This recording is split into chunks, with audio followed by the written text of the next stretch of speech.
Hi everyone, Tina Christoudias here, Neomed functional medicine practitioner and nutritionist. A question I get often asked as a nutritionist is, Tina, what kind of diet should I be following? And this really is the golden question because so many people focus on looking at a dogma rather than what's right for their individual needs and their own body. When I say dogma, I mean like I'm paleo, or I'm vegan, or I'm following ketogenic diet, or I only do intermittent fasting. It's important to realize that at every stage of our lives, we may need different kinds of diets and different kinds of foods. And so put that in the context of a therapeutic diet, which we use all these kinds of different diets in therapy to help the person get to better health. And the problem becomes a little bit more complex.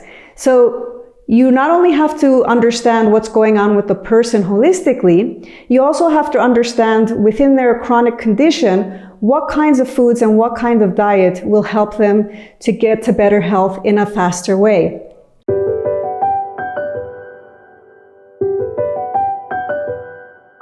And so today I'm going to be going over a few little tips and insights into what kind of diet you could be trying to get you to your goals. The first thing I'd like to talk about is the ketogenic diet. The ketogenic diet was originally used for things like seizures and brain issues. And basically what we're doing in a ketogenic diet is switching from being carbohydrate and sugar burners to fat burners. And some people are a lot more resilient at doing this than others. And what we need to consider when we're going to enter into a ketogenic diet is things like, does a high-fat diet bother you? There are some people that genetically, they cannot handle a lot of fat in their diet. So the ketogenic diet is not something that will benefit them in any way. However, there's other people that once they switch from being sugar burners to fat burners, they become a lot more resilient at fighting their chronic issues. And so I recommend the ketogenic diet for people that have issues with their liver, if they have a sluggish liver and it's not processing fast enough, it's not detoxifying fast enough.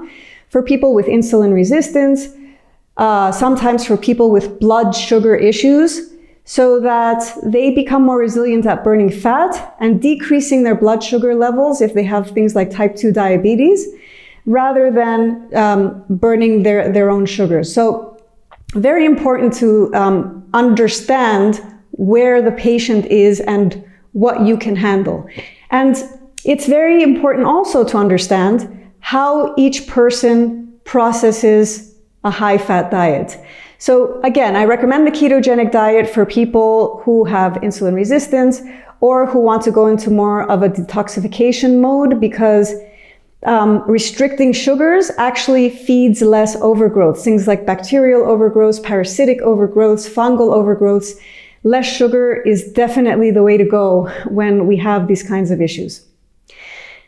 The second kind of diet I want to talk to you guys about is the vegan diet. Now, I'm going to take out the ethical issues involved here, and I'm just going to look at the vegan diet used therapeutically.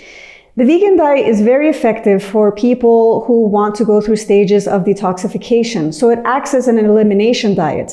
We're taking out foods that can cause inflammation, like processed or unorganic meat.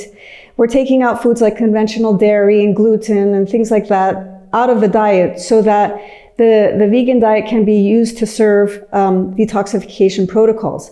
It's very important, however, when you're doing this, to supplement with amino acids or broken down proteins so that you're getting enough protein to also help with the detoxification process.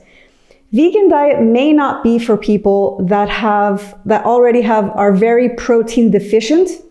It may not be for people that have a very inflamed gut, so the higher fiber may cause them problems like bloating and painful gas and a lot of issues with their digestion.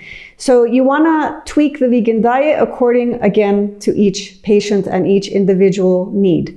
The next kind of diet I want to talk to you guys about is the paleo diet, or the autoimmune paleo diet. This type of diet is another form of an elimination diet that takes out things like gluten and conventional dairy and a lot of sugars and processed foods. And we stick to real whole foods.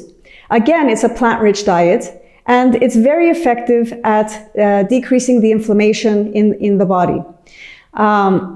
It's very effective in conditions such as ulcerative colitis or Hashimoto's thyroiditis, or any kind of autoimmune issue that's pressing the patient and not letting them function in their daily lives.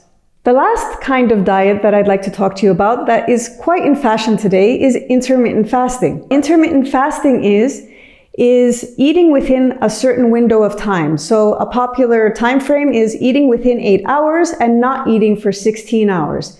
By not eating and fasting, you are allowing the body's cells to regenerate, you're allowing your digestive tract and your liver to rest, and it makes your mitochondria, the energy makers of the cells, more resilient. So you start producing more energy and you boost your metabolism.